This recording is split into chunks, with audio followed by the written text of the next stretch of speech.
I want to make people sad and horny. You know what I mean?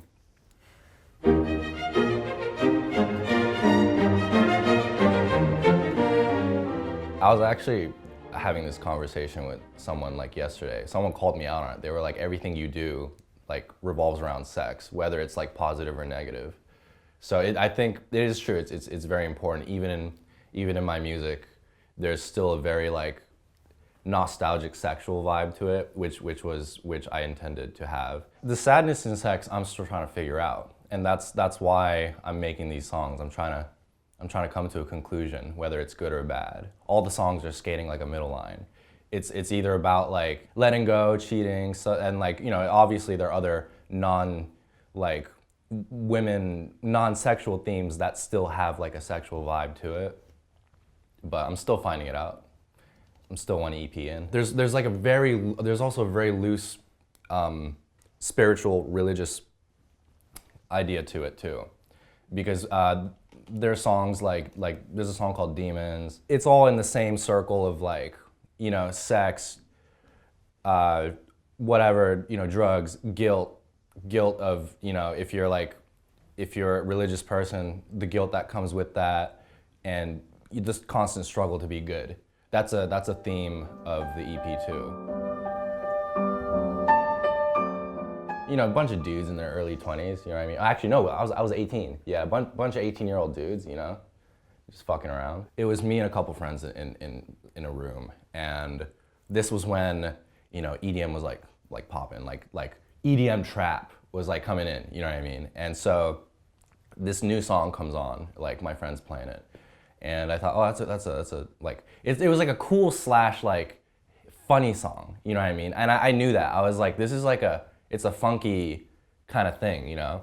And obviously like I know a lot of people were upset about the Harlem Shake thing, but that wasn't what I was trying to do. You know, I was just like literally like doing this, and the song was called Harlem Shake, so that's how that happened. We were intoxicated, and we were just doing this, and then to the drop, we went crazy, went to sleep, woke up in the morning, everyone's doing it. We thought, wow, this is fucking stupid. And then as time goes by, more and more people are doing it, and you know, I didn't quite understand it, but I wasn't bitter about it at all. I was interested in it.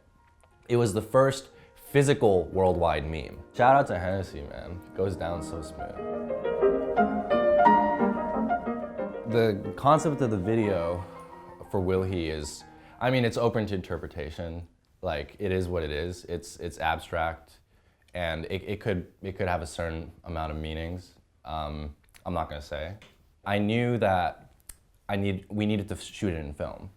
So that was like my first demand for that video. So we got a guy who was good at film, and you know, and I also said we need lots of blood. Like it's a bloody song, you know, it cries. So I also, you know, I was like, let me just be in the bathtub full of blood, like Eminem style.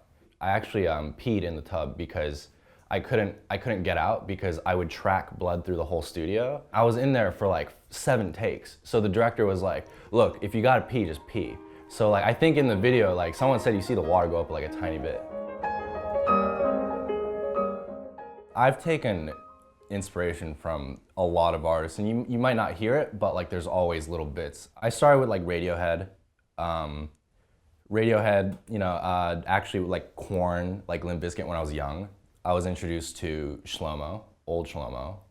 I mean, not old Shlomo, but like, you know, Bad Vibe Shlomo. And then, you know, I was introduced to Flylo. This is all in high school. I loved Radiohead, and then I loved like hard-hitting beats too. And just naturally being like a conflicted person, like I wanna put it all together. And I think everyone's like that. It's just a matter of like a spectrum, like how conflicting you are. You know what I mean? An example is like once again, sex. You want to be in a relationship, but you also want a nut. So I'll go out with my friends maybe every now and then. I have like a garden at my homie's crib that like I tend to. It's really nice. I want to build a koi pond with my bare hands. I I like making little ecosystems and stuff. Like I used to have like a lot of like fish tanks like that like were like self-sustaining and like they had their own little ecosystems going. Like I was really interested in that. I grew up in Japan. It's southern Japan. I can't get into specifics. Me and my neighbor friends, you know, every weekend, you know, we'd just knock on their doors and be like, hey, like, let's go catch some frogs. And then, you know, just a bunch of kids in the rice fields, like, scooping up frogs and stuff. Best shit ever. Me time's actually really fucking boring. I was mentioning earlier, all I do is, like, watch Family Guy. And I watch Family Guy over and over again. I don't know why.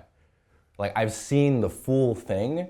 I know it's still going, but I've seen everything, like 10 times in a row. I just can't stop.